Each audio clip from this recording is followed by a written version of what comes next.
धृतराष्ट्र ने अपने 100 बेटे क्यों खो दिए? कुरुक्षेत्र का युद्ध खत्म हुआ था, धरती खून से लाल थी, राजमहल में पिता धृतराष्ट्र टूट चुके थे पूरी तरह से। भगवान श्री कृष्ण के सामने टूट पड़े और कहे, प्रभु मेरे 100 बेटे मेरी आंखों के सामने मारे गए। प्रभु मैंने ऐसा कौन सा पाप कर दिया था कि यह सब मुझे देखना पड़ा?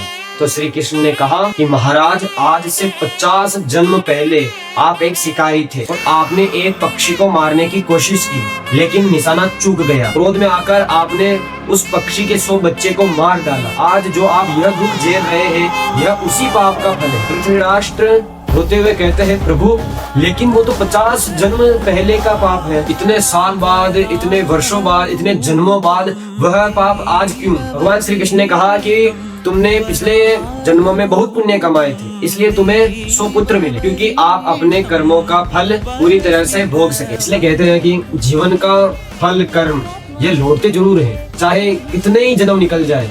हमारा कर्म, हमारा पाप वापिस हमारे पास ही आता है लौट कर। ये कब लौटेंगे पता नहीं। ऐसे ही कर्म भी लौटता है, फल भी लौटता है। कर्म ऐसी चीज है कि वो भले चाहे कितने ही जन्म निकल जाए, वो आपके पास लौट कर जरूर आएगा।